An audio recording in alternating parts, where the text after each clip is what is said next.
Hey guys, I got a new video for you today, and I have Kiara to test out a real pro photo shoot with the iPhone 7 Plus. I got the beta 10.1, so I can now do the new portrait mode and show you what it looks like. It's not going to replace a DSLR, but we'll have some fun and see what happens. You know, it might look sweet, it might look really bad, but you won't know until we get it on the computer. So let's do it. All right. Let's do it like right here because it's a pretty cool spot. This is regular photo mode, so we just got to switch it to portrait. Lock the exposure.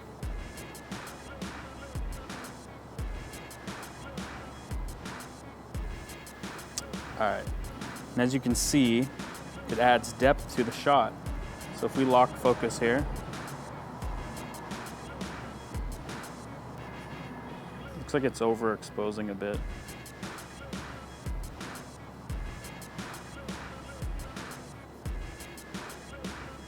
Yeah, keep your arm up like that. Nice. I'm gonna try and get you off the frame a little bit.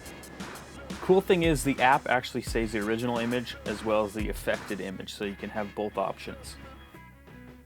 Can you stand out like this way a little bit more? Like off the wall a bit? Yeah. Nice. So now it's telling me to move closer because you're too far away. So we have to move up until it likes it. It likes it there.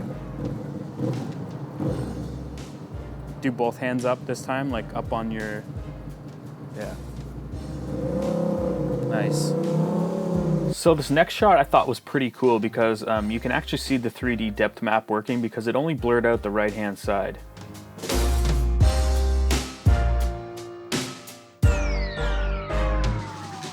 All right, so before we go into the next shot here, I just want to show the phone on a tripod, comparing it against the X-T2 with the same type of 56mm focal length.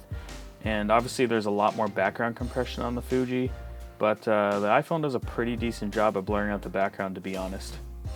So what I want to show here is me taking a shot with the Fuji X-T2 and then switching out for the iPhone.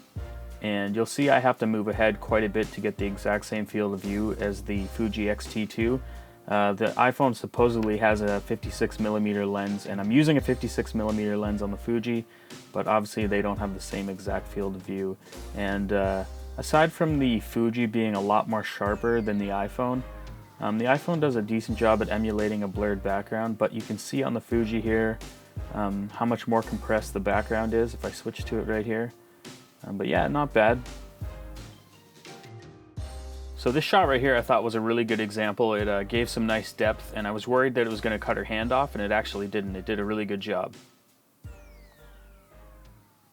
So I wanted to try sort of a lower light environment in a Starbucks.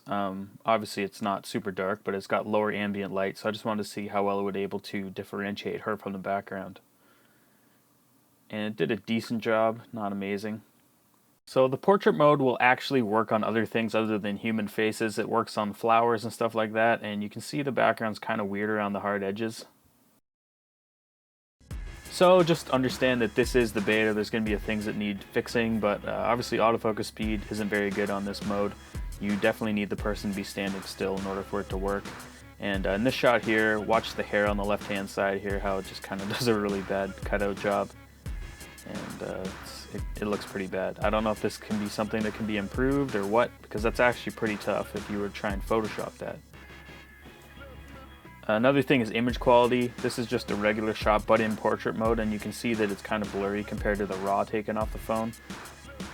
And another issue is low light. It looks like it's just using a digital zoom. Doesn't even look like it's the real telephoto lens. It's kind of blurry and grainy and kind of bad. And here's an example versus the X-T2, so you can really see a difference.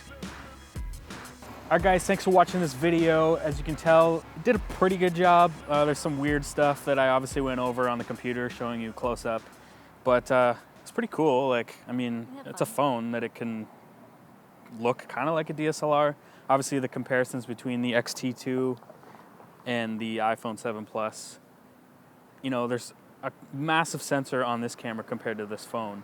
And the fact that it can somehow figure out how to do that depth mapping is pretty awesome. And yeah, if you should check out your Instagram. What's your Instagram? At QRAM.